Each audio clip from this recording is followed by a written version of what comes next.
Hello guys! Welcome to my YouTube channel. This is Kuya Potpot Vlog at meron tayo isang reaction video guys mula po sa latest upload po ng Tambalang EDC kung saan nagpasalamat si Beyonce sa mga naging buzzer niya at haters niya guys. So syempre bago tayo magsimula ay mag-shoutout po muna tayo. May galap shoutout po sa ama ng Kalingap na si Kuya Bal Santos Matubang, Ate Edna Vlogs, Kalingap Rob, 10 na kanyang mga kasamahan. At syempre may galap shoutout po sa Kalingap Edu Global Supporters, sa EDC Global Supporters, sa EDC Solid Supporters, sa Kalingap Edu United Fans at EDC United Fans, at ganoon din po kina Ma'am Igorota, Miss Julie, Tita Melba of Germany, Ma'am Elena F. Rubio, Chris UK, Corazon Villesa, G. Soleño, Marcel Cantero, Sheila Divina, Shirley Kinya, Ayesa Bongs, Nanay Vines Channel, at sa lahat po na nagmamahal po sa Tambalang EDC, mega love shoutout po sa inyo at isang mapagpalang umaga, tanghali o gabi mga kalingap, saan man kayong sulok ng mundo naroroon, naway lagi po kayong gabayan ng ating poong may kapal. At ayan guys, simulan na natin ang ating reaction video guys. Kay Edu, anong message mo kay Eds? Anong message mo kay Edu?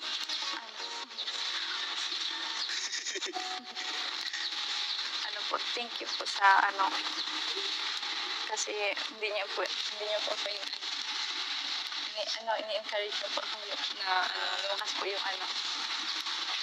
Ini-encourage ka na lumakas-lakasan yung loob. Pero nakita naman namin sa iyo yung pagbabago, no?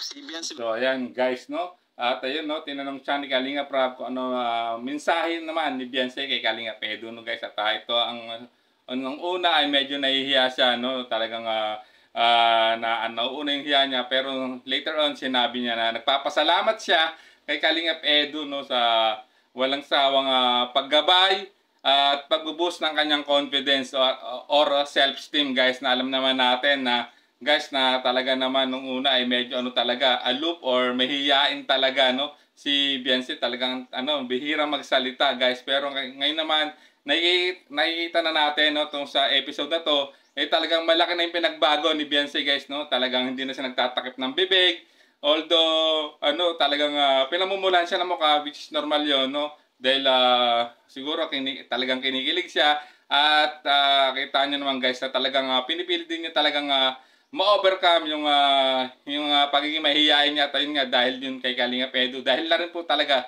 sa effort po ni Kalingap Edu na ma-boost po talaga yung confidence ni Beyonce guys. So sundan pa natin na ibang sasabihin po ni Kalingap Rob. Nagkarami na yung pagbabago niya sa pag-ipag-usap. Ang galing. Kakatuwa. Tuloy mo lang yan, Beyonce. Ibang-iba na Ibang-iba ka na ngayon Kumbaga yung pagbabago mo ay sa pag-improve, hindi yung sa negative na ka na, magaling ka na rin yun sumasagot ka na tuloy-tuloy, gano'n. Siguro sa basher. Bawasan mo na yung pagiging mahihayin. May basher ka? Opo. Meron? Pero naman ako nababasa. Guys, napansin nyo, nagulat si Kalingap Rob dito nung sabihin na isa na rin sa dahilan kung bakit na nagiging confident na at malaki na yung pinagbago ni Beyonce ay dahil sa mga buzzer, at ito kinagulat po ni Kalingap Rob guys. So sundan natin ang kwento ni Beyonce rito guys, Yung message sa'yo. Thank you din po sa kanila kasi sila din po yung dahilan po ng pagiging matatag ko.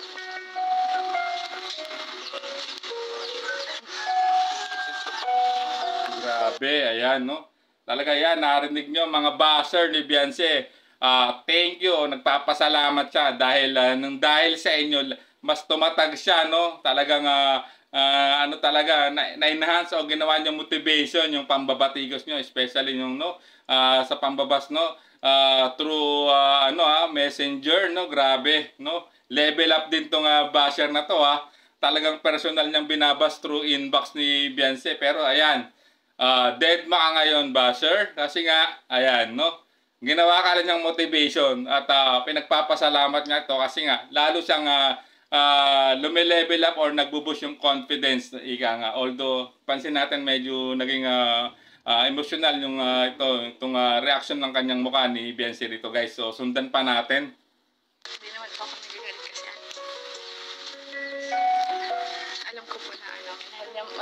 kasi nila yung mga ano, yung dati niyo pong ano,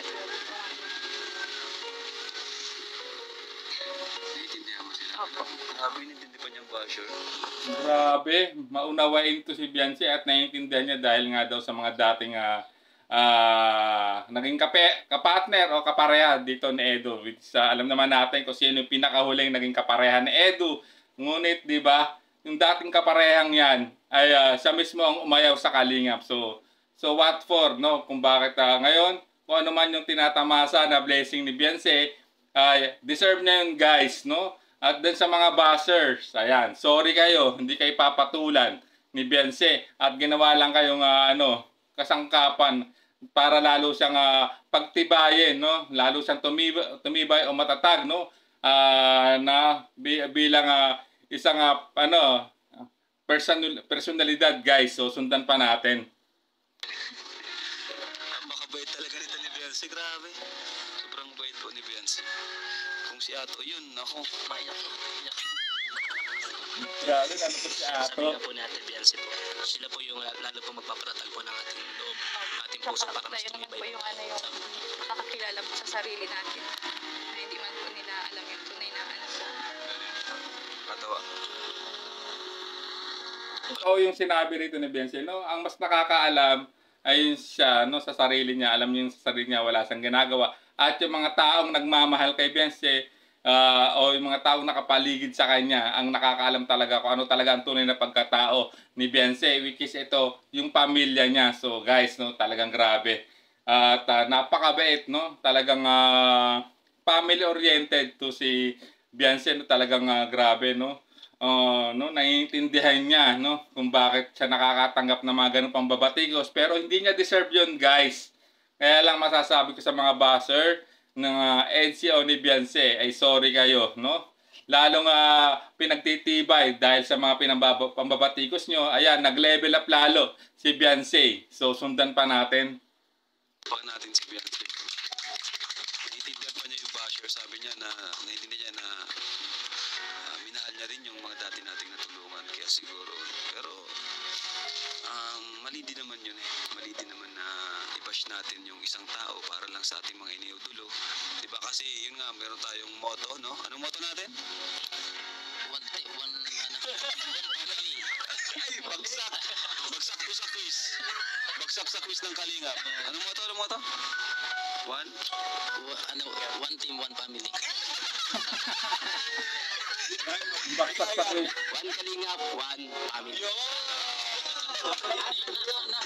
So, yun guys, no, tama naman sinabi ni Kalingap Rab, no, na hindi naman din na susi o lisensya para ibas mo yung tao dahil lang sa mga dating naging kapareha at tinulungan ng Kalingap, no, na naging kapareha ni Edu, no, ni Kalingap Edu, which is yun yung sa tingin ko sa pain reason kung bakit nakakatanggap ng pambaba si Beyonce. Pero tulad nga ng sinabi ni Beyonce, ginawa niya tong ito yung lalo nagpatatag sa kanya para ma-develop pa lalo niya yung kanyang personalidad, no. So which is pinagpasalamat niya talaga, no, sa mga basher ang yung natatanggap niyang batikos mula rito at ginawa niyang motivation, guys. So nakakahanga ang isang katulad ni Beyonce. So ayan, sa lahat ng mga bashers po ni Beyonce at ng EDSI, ayan, sorry kayo.